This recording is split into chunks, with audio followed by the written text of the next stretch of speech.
मेरा नाम संजीव बब्बू सिरके। मैं बताना चाहता हूँ सभी चंद्रपुर के वासियों को, हॉस्पिटल के अंदर भास्कर सोनारकर ये एक नंबर का भ्रष्टाचारी है।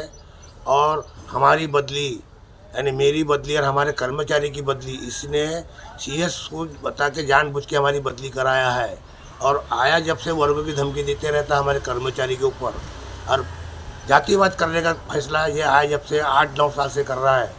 और मुझे ये बताना है कि एक ही आदमी दवाखाने के अंदर 10 साल से कैसा है, और हम यहाँ मेरे को खुद को 34 साल हो गए ड्यूटी को, तो भी मेरी बदली 4-5 बार हो गई। आज भी सीएस को इन्होंने भड़का के मेरी हमारे 4 जन की बदली जानबूझ के सोनारकर ने किया है। और सीएस ने हमको ना बुलाते हुए हमको बाहर गाँव का ऑर्डर दिया है। और दवाखाने में जो भी काम हो रहा है वो सब सोनारकर की वजह से हो रहा है। सोनारकर जब से आया है हमारे कर्मचारी के ऊपर दबाव, प्रेशर, बिगड़ जानबूझ के कंप्लेंट, सीएस के पास जाके तुम्हारी कंप्लेंट करके जानू हमको धमकी देता है। हमको बार बार हमारे कर्मचारी के ऊपर अत्याचार कर रहा है आके आने के बाद में। और ऐसे व्यक्ति को यहाँ रहने का कोई अधिकार नहीं है। फिर भी मैं एक माध्यम से एक बात कहना चाहूँगा, जो भी गोर गरीब आते हैं उनको वहाँ दवाइयाँ उपलब्ध नहीं है। ये सोनारकर जब से आया है भ्रष्टाचार, बाहर से लिख के देना, और कोई पेशेंट को वहाँ कोई मशीनरी बरोबर नहीं है, ये एक्सरे मशीन बरोबर नहीं है। कोई गरीब लोग बाहर से आते उसमें कोई ध्यान नहीं, इनका ध्यान सिर्फ कर्मचारी के ऊपर है। या कर्मचारी काम करते उनका कोई मान नहीं, सम्मान नहीं। ऐसा ऑफिसर भास्कर सोनारकर है। हमारा आज भी इतने सालों के अंदर हमारा अपमान कभी नहीं हुआ जो भास्कर सोनारकर बार बार हमारा अपमान कर रहा है सफाई कर्मचारियों का। ये हम अभी कुचित कभी उसको कदम कभी होने नहीं देंगे। हमारा ये कहना है ऐसे व्यक्ति को सीएस बढ़ावा देके, और सीएस भी उससे मिली भगत है। मैंने भी कई बार सीएस को निवेदन दिया है, मेरे बारे में पत्रव्यवहार किया है। सीएस ने मेरे को बार बार बुला के मेरा अपमान किया है। मैं अभी तुमको बाद में बुला लूँगा, कल बुला लूँगा, बाद में बुला लूँगा। बार बार ज़बरदस्ती मेरे को जाने के लिए सीएस बोल रहा है बाहर गाँव।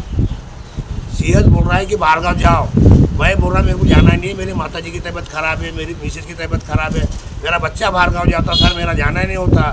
मैंने सर्टिफिकेट जमा किया 10 महीने का हॉस्पिटल कुलसला के पुद्दर साहब का, तो भी सीएस मानने को तैयार नहीं है ये बातों का। वो मेरे को ज़बरदस्ती बाहर गाँव जाओ करके ऐसा बोल रहा सीएस का ये कहना है कि तुम बाहर गाँव जाओ, लेकिन मैं बाहर गाँव जाने की स्थिति में नहीं हूँ, क्योंकि मेरी बच्ची की भी शादी है 2-4 महीने के बाद में। मैं ऐसे इसमें कहाँ जाऊँ। और ये दवाखाने का हाल जो भी बिगाड़ा है, ये सोनारकर जो भी है, सोनारकर मैंने दवाखाने में सोनारकर की वजह से दवाखाना पूरा भ्रष्ट है। बाकी लोगों को भी, और हमारे कर्मचारी को इतना तराश दे रहा है वो आया जब से, आज तक कोई ऑफिसर ने हमको कोई तराश नहीं दिया। ऐसी कोई भी समस्या अगर होती थी तो ऑफिसर हमको बुला के समझा के चले जाते बोलते थे, लेकिन ये आया जब से। डॉक्टर भास्कर सोनारकर कितने साल से है अभी हॉस्पिटल में ड्यूटी कर रहे हैं? सोनारकर यहाँ 10-15 साल से है, एक ही पद में, एक ही कार्य में। और वो हमको उसका प्रूफ होना चाहिए कि क्यों आदमी यहाँ 10-15 साल से है, और हम क्यों ना यहाँ के रहवासी रहने के बाद में कर्मचारी हम क्या नहीं ड्यूटी कर रहे हैं ईमानदारी से। मैं ईमानदारी से ड्यूटी कर रहा हूँ। आज मेरी बदली 3-4 बार कर चुके हैं ये लोग। ये इनका कहना है कि ऐसा ईमानदार आदमी यहाँ नहीं होना बोलने वाला। और कुछ कर्मचारी भास्कर से मिले हुए हैं, सोनारकर से, हमारे खुद के कर्मचारी, इसीलिए उसको बढ़न मिल रही है। कुछ कर्मचारी भास्कर से मिले हुए हैं सोनारकर से, इसलिए वो उसकी हिम्मत बढ़ गई है ऐसा करने पे। और उसका साथ देने वाले कर्मचारी को भी यहाँ से बदली करना चाहिए, ये मेरा ऐलान है। भास्कर सोनारकर का साथ देने वाले कुछ कर्मचारी हैं, उनको भी बदली यहाँ से करनी चाहिए इनके साथ होगा, जब ये दवाखाना सुरक्षित रहेगा, अच्छा रहेगा। हमको ऐसा पता चला कि पूरे जो भी है बाहर की मेडिसिन वगैरह लिख के देते हैं। हाँ सही बात है, ये कम से कम कई साल से चल रहा है, जब से सोनारकर आया, जब से ये रात चल रहा है। बाहर से कहने के लिए एक्सरे है, मशीन है। इन्होंने वहाँ दीनदयाल मेडिकल खोल के रखा हुआ है, ना वहाँ मेडिकल है ना कुछ है। और गरीब के लिए यहाँ सिर्फ बीजेपी सरकार सिर्फ गरीबों को लूटने का काम कर रही है जब से। उसमें कोई किसी को कोई दवाइयाँ कोई मुक्त नहीं है, कुछ नहीं। बेचारे लोग, गरीब लोग आना जाना करते, पैसे तो खुद के खरीद के दवा गोली लाते हैं। ये खुद सोनारकर आया जब से ये दवाखाने का सिस्टम बदला हुआ है।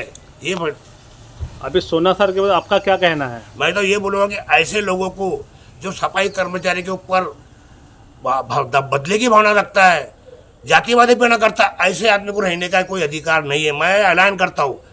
हमको ऐसी भी गुप्त जानकारी मिली कि हर औषधि में, हर बिलिंग में वो भ्रष्टाचारी करते हैं। बिल्कुल करते हैं, वो आया जब से कर रहा है। ये भ्रष्टाचारी आदमी है। ये ऐसे लोगों को यहाँ रखना बोले तो बहुत खतरे की बात है। ऐसा लोग होना नहीं।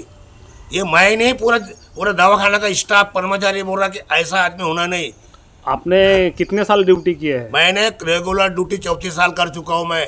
ना मेरी कोई कंप्लेंट है ना कुछ है। जानबूझ के हमारी कंप्लेंट करवा के सीएस के पास में बार बार ये सुनारकर बार बार सीएस के पास में धमकी देता है हमको वर्ग करने की।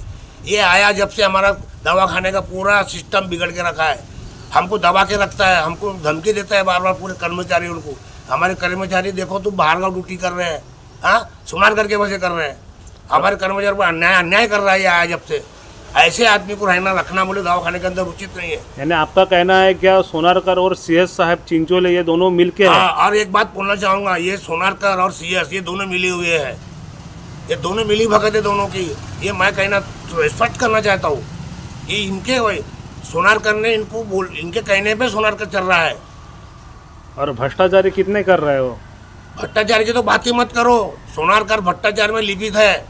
आया जब से वही काम है। सिर्फ बाकी काम उसको सोचते ही नहीं। सर कर्मचारी के पीछे लगना, ये देखना बाकी जो काम है, जो पेशेंट की दवाइयाँ है, ये काम पहले, ये काम बाद में सिपर का पहले देखता हो। सिपर जो भी अच्छी ईमानदारी को ड्यूटी करता है तो उसके बारे में झूठी कंप्लेंट करा के बाहर गाँव भेजने का काम आया जब से सोनारकर कर रहा है। ये मैं स्पष्ट रूप से बोलना चाहूँगा।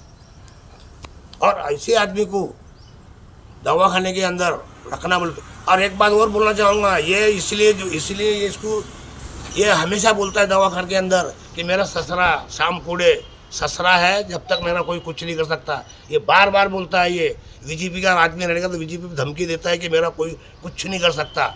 मैं शाम कूड़े का जवाई हूँ, ऐसा बार बार धमकी देता है।